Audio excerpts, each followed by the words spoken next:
Yeah. Activate the climber, please. Sure thing.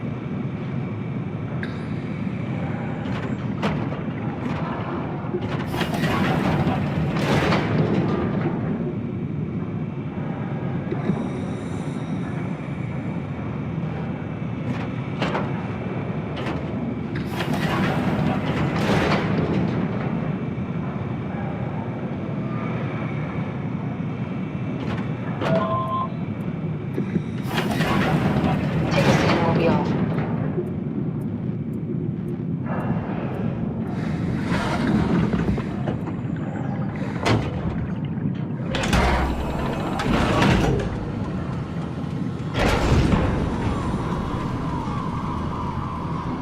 Have we figured out what happens when we die yet? Is that even possible? If there's some kind of afterlife, do you think my place is taken? The real me died like 100 years ago. Is there still room for me? And what about the Simon I killed at Omicron? What do you think, Catherine? Is there a heaven full of redundant copies of the same people? Is there someone up there who called me an imposter? It's dumb luck, right? That I woke up in the right body. I basically flipped a coin, and if I had called the wrong side, I'd be rotting away at Omicron. I mean, there's nowhere to know, right? You didn't hit the make sure Simon wakes up in the right body switch, did you? Not that you would know. I mean, he would still claim to be the right Simon. Christ. This is awful. We did an awful fucking thing. And you wouldn't mind? Why would you? How could you know that it's not me, the me that I am, the same that I've always been? Let me say something. I don't want to think. Please. I don't know what to say. I don't want to upset you. Say anything. When I was little, I used to climb the stairs all the way to the top of the building. And I can still feel how I had to, tuck my arm so I could push the heavy steel door open. Well, the first time that I dared go up there, I stepped out onto the roof and watched the smog rise and fall over Taipei. I got all the way up to the corner ledge and, I felt the warm wind in my hair and the sun was setting and the streets below were shadowed by the tall buildings. The people pushing through the crowd flowed like paint from an artist's brush. Street food vendors filled the air with aromas of all my favorite foods. For a brief moment, I felt connected to the world in a way that I never had before. It was the most profound feeling of comfort and sense of belonging I could ever hope for. I really never felt the same way again, but I went up to the roof many times after. I'm not religious, but I can see why people would be. The privilege of being makes a strong case, at least every once in a while. Do you still feel that sense of awe? Even like this? Things are different, but we're still here. What's the point of going on? Everyone's gone. All the people still left are digital copies trapped in computers at the bottom of the sea. We'll never be able to rebuild or reclaim what we were. Are you really so unhappy being what you are, or is this about the man who went for a scan 100 years ago? Both, I guess. When I was back in Toronto, even the worst case, the darkest futures I could predict, they at least included my previous life somehow. I feel so uprooted. There's nothing here that I recognize, nothing that makes me feel like I belong. Even if we make it to the Ark, would it be any different? I'd still be alone. No friends. No family. You could make new friends. I'm sure everyone would like to know the time traveler. If not, you still have...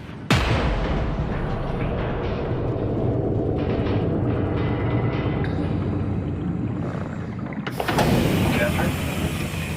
Kath? Hello, Catherine. What happened?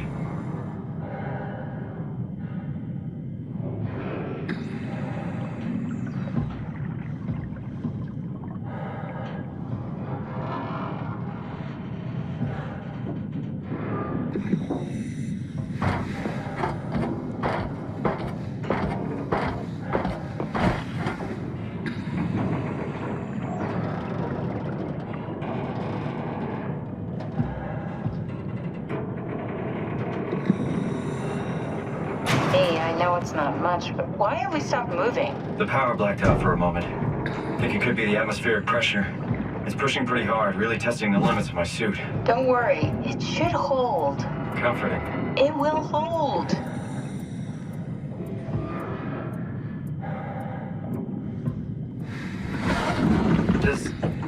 Does time freeze when you're not powered? Time feels omitted when you're moving. What's the difference? I don't feel like I'm being held back or hindered. And I don't have the opportunity to reflect on the time I'm missing. It's simply missing. Sounds like sleeping without the dreaming. Yes, but generally you anticipate when you're about to sleep, and there's a natural continuation since we tend to wake up where we went to sleep.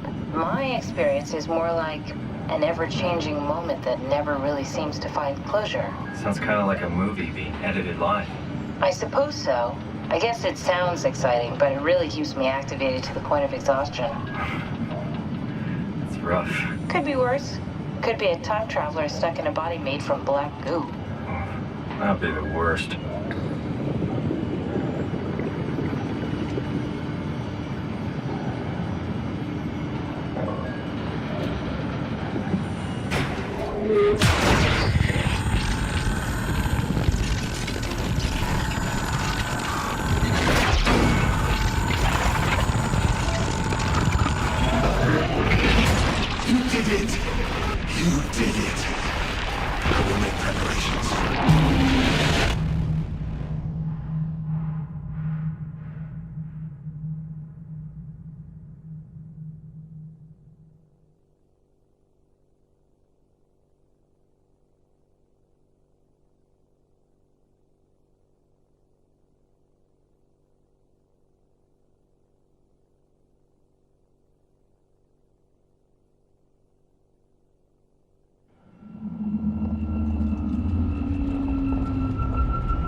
Good, you're back.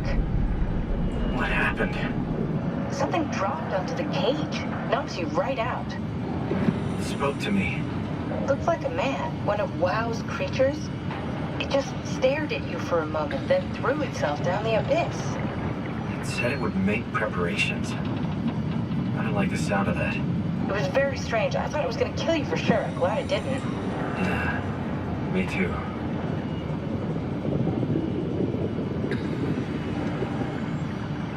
Looks like we're closing in on the ocean floor. Good. Not sure the climber could take it much longer. Okay, so this is the Omega Sector. It's about an acre of the abyssal plan used by PATHOS-II. I expect we'll have to do some walking before we reach town. You haven't been here before? Not in a way that'll help us. Right, the other you has been here. We're following your little footsteps, Kat. When I had footsteps. You could still be down here somewhere, technically. Don't remind me, freaks me out. Alright, let's head for town and find that ark.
Tao? Come in, Tao. Please answer, Tao. Nothing. It's dead. Let's move out. We'll try the next one.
can you hear this? Anyone there? This is Tau. Who is this? This is Ian Peterson of Theta calling. I got a team with me, and we're about half a kilometer from Tau. What? How did... You came in the climber? Listen, we're having a really hard time with this sector. Heavy turbulence is making it difficult to move forward, and the wildlife you got is absolutely rabid. The storm comes and goes. Instruments show the weather is relatively fair right now. You should move out as soon as possible. Stick to the lights. The critters should leave you alone. All right, you heard the man. We're moving out, people. Tau, keep the doors unlocked. We're coming in.